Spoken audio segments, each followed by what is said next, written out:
Verona is one of the cities on my continuing list of beautiful cities in Italy that I want to visit during my trip in November. Now, as you can see here, Verona is in the northern part of Italy. It is a UNESCO World Heritage Site because of the value and importance of many of its buildings. When I zoomed in on Google Maps, the name of Verona's train station is Verona Porta Nuova, and this is important when I do my travel research, and I'll show you why in a minute. So I zoom in a little further and see that the train station is close to the historic part of downtown, which is also important. When I zoomed in on the train station, I can see that there's many different classes of trains that pull into the station, including that red train, which is the fastest in Italy. So jumping onto the Trenitalia website, I started typing in Verona, and I noticed there was a long list of train stations. Now, most times on Trenitalia website, the most popular or the largest train station will be the first listed.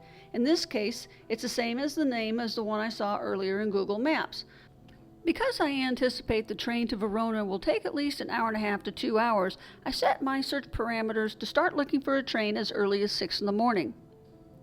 The first train on this list departs at 7:20, and it's a 2-hour and 15-minute ride, and it makes one change and then arrives at 9:35 in the morning. Looking a little bit farther down the list, I can see a train at 8:30 in the morning, and it has no changes. It only takes about an hour and a half. Now, this is most likely one of those fast direct trains that doesn't require passengers to get off and find a different train to continue on, and it arrives in Verona at 10 in the morning. This train is most likely designed for business commuters and perfect for me. When I clicked on the details of the 8:30 train, I was right. It leaves Florence at 8:30, arrives in Bologna, stops for 3 minutes before continuing on to Verona. Now, this is an ideal train ride because there's no need to get off the train, navigate a train station to find the next train before continuing on.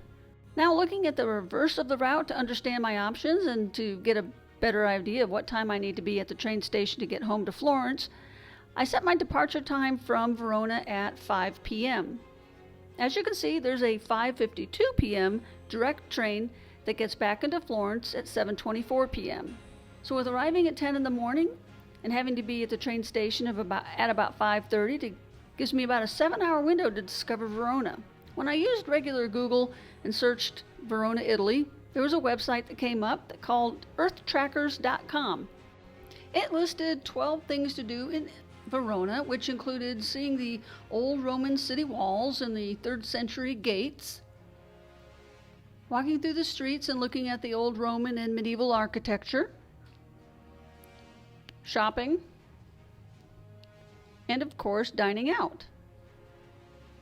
The main piazza is dotted with cafes and restaurants and shops. Verona is also home to one of the last remaining and best preserved Roman Colosseums in all of Italy. They still use it today, but unfortunately there's no gladiators or lions, just opera singers. There's a Tower of Lamberti, which was built in 1172 by a very affluent family back in the time. You can climb up the 362 stairs or take a glass elevator to get great views of the city below. And of course, Verona is the setting for Shakespeare's play Romeo and Juliet.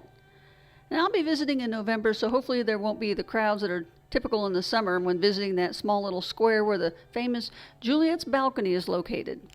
Like many cities in Europe, Verona is nestled on a river, which is how the merchants move their supplies and their food around. A beautiful Gothic church called St. Anastasia.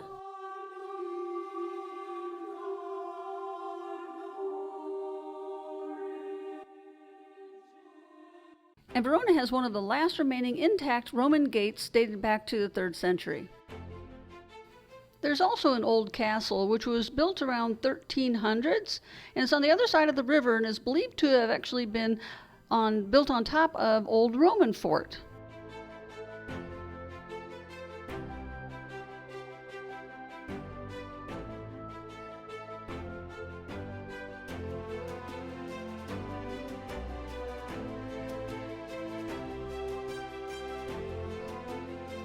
So as you can see here, from the train station to the historic center and all those sites that I mentioned above only take about 10 minutes walks from each of them. So the main piazza to Romeo and Juliet's balcony was only 10 minutes from the main square, which is only 10 minutes from the train station. So I think this is definitely a city that's worth my time and worth a visit.